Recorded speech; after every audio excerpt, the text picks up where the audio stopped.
Hi guys, tara at luto tayo ng binagat na kamuting kahoy. So ayan nga, at natilad ko na siya, nabalatan ko na rin at nahugasan ko na, kaya andito na siya sa kawali. At syempre isinalang ko na siya sa apoy. At nilagyan ko na siya ng unang gata, and then ayan, tatakpan ko na muna siya para kumulo at lumambot yung ating kamuting kahoy. At ayan na nga guys, kumukulo na siya, o diba? Ang sarap niyang binagkat na yan. Namiss ko kasi sa amin lagi yan sa handaan. Pag may birthday, ganyan. So, ayan, niluto rin natin dito sa amin. So, yan nga, tinalo-halo ko lang. And then, nilagyan ko na siya ng asukal. Para naman manot na yung tamis. So, diba?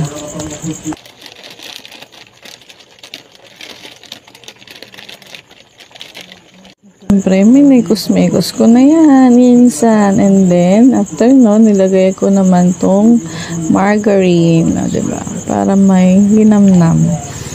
Pampalinamnam yan eh. So, dalawa nga palang margarine yung inilagay ko dyan.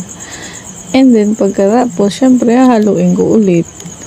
Para naman manood din yung margarine at saka lumasa syempre. And then nung mahalo ko na yan, nilagay ko na nga yung condensed at nilagyan ko ng kaunting asin pang balanse ng lasa. Diba guys, may nalalaman pang ganun eh, no? And then syempre nilagay ko na yung ating kakanggata at pakukuluan lang ulit natin yan. Then after mga ilang minuto lang, maluluto na rin yan, o diba? At ayan na nga guys, after 30 minutes, ayan, nagluto na ang ating masarap na binagat na kamuting kahoy. O, diba? Napakasimple lang. Try nyo rin kung gusto nyong matikman. Napakasarap niyan, promise. O, diba? O, bayan at luto na ang ating binagat na kamuting kahoy. Napakasimple lang naman ang recipe ito. Abay, kung gusto mo, gayahin mo na rin din sa iyong bahay. Abay, gusto mo ba na ito Abay, akin ang iyong hawak at aking lalagyan.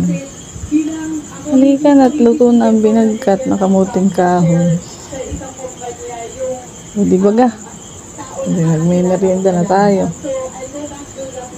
At dahil ito ipapangtinda ko, abay-bayan at nilagay ko na sa styrot ng bukas ay ma-deliver na sa aking mga suki. O, di ba ga? Thank you mga suki sa inyong pag-order sa aking binagkat na kamuting kahoy. Sana magustuhan ninyo.